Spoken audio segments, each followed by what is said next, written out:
pessoal, tudo beleza? Como prometido aqui, a aula 2 sobre hidráulica para projetos de irrigação, tá bom?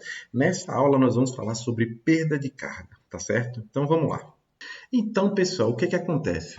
A perda de carga é a perda de energia ou perda de pressão que é perdida pela passagem da água na tubulação. Então, o simples fato da água passar pela tubulação, ela gera uma perda de energia, tá bom? Então, tá aqui o manômetro no ponto 1. À medida que a água vai passando pela tubulação, ela gera essa perda de energia, tá bom? Aí o que acontece? A perda de pressão ou perda de carga ocorreu simplesmente pela passagem da água na tubulação. Isso aqui é que vai acontecer naturalmente. Existem muitos vídeos aí meus e de outras pessoas que explicam em detalhes essa questão aqui. Então, vamos fazer essa revisão devagarzinho, tá bom? Deixa separado aí, pessoal, o papel e uma caneta do lado, porque aí você vai assistindo a aula e vai fazendo anotações aí. Eu sei que a galera gosta de acelerar os vídeos do YouTube para poder ficar mais rápido também, então bons estudos aqui, então vamos seguir. Essa água, quando ela passa dentro da tubulação, ela possui lâminas. Eu estou considerando uma vazão mais baixa de projeto, tá bom? Essa passagem, então, nós temos dentro do sistema de irrigação, dentro da tubulação, perdão, a passagem dessa água aqui dentro da tubulação, e a gente sabe que isso aqui vai gerar uma perda de carga. Mas quem foi que começou a estudar isso aqui? O que foi observado? Os estudos começaram com Reynolds. Como foi que Reynolds fez para poder estudar essa água dentro da tubulação? Ele pegou o seguinte, ele pegou um frasco, tá bom? Com corante dentro de uma caixa d'água e um funil. E aqui tem uma saída para essa água para a atmosfera. E ele foi o seguinte, ele liberou esse líquido dentro do funil, foi um líquido colorido, e aqui ele tinha um registrozinho. À medida que ele abria esse registro, esse líquido aqui, esse corante, ia marcando a água. Algo foi que ele observou. Ele começou e liberou essa água e observou que existe, quando ele abria bem pouquinho essa água, formava-se um filetezinho, tá bom? Um filetezinho com abertura de água, abertura da torneira bem baixinha, essa torneira daqui. Ele abriu bem pouquinha e observou que esse filete formado pelo corante era um filetezinho bem fininho. Ou seja, dentro desse sistema aqui, com as lâminas de água eram formadas, a lâmina formada pelo filetezinho do corante, ele se mantinha. Disso, ele começou a tomar algumas conclusões. E o seguinte, aí ele continuou estudando e depois ele gritou lá, abre mais. Então ele abriu mais a vazão e esse movimento aqui, essa água passando em filetezinhos bem tranquilos, ela começou a turbilhonar, ela começou a perder. Existem alguns vídeos no YouTube que mostram bem bacana essas imagens reais fazendo isso aqui.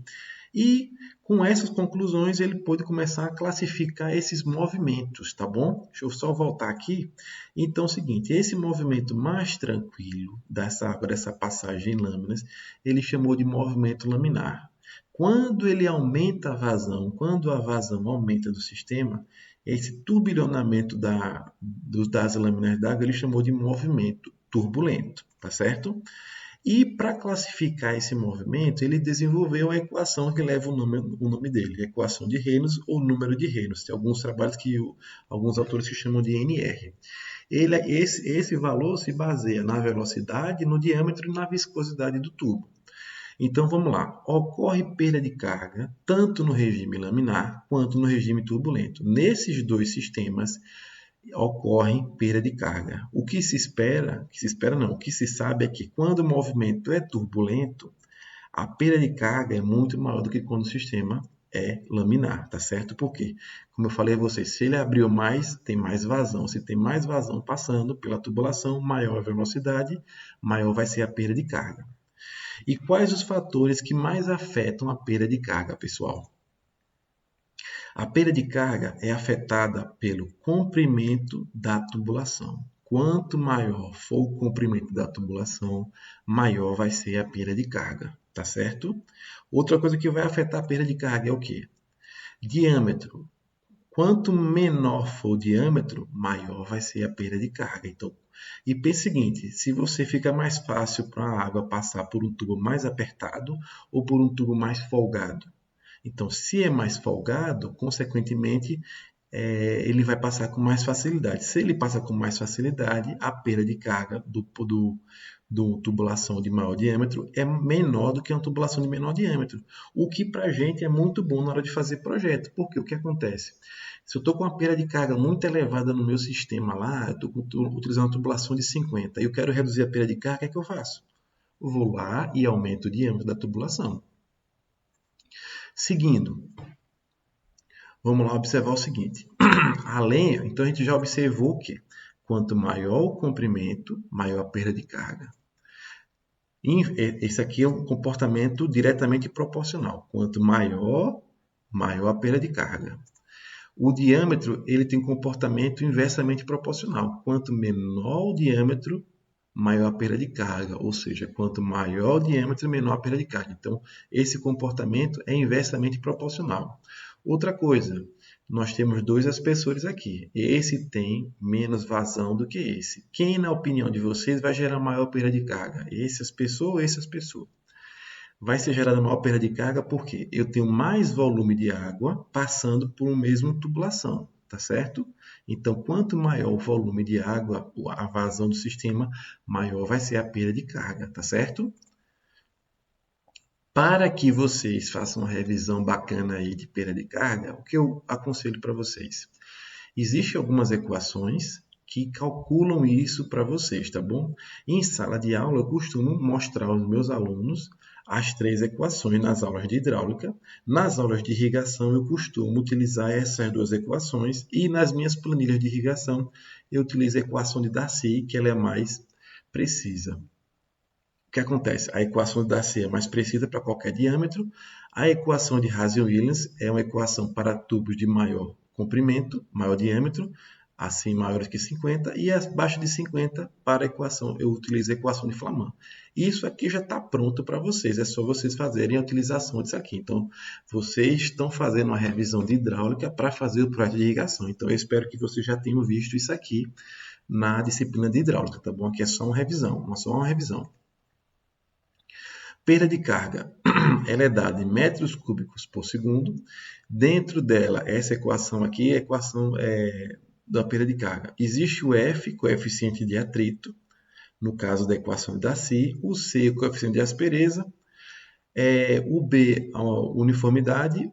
L, o comprimento, D, o diâmetro. O que é que eu parei e marquei aqui essas opções aqui, que é muito comum os alunos estarem errando na hora de fazer projeto, na hora de fazer na sala de aula.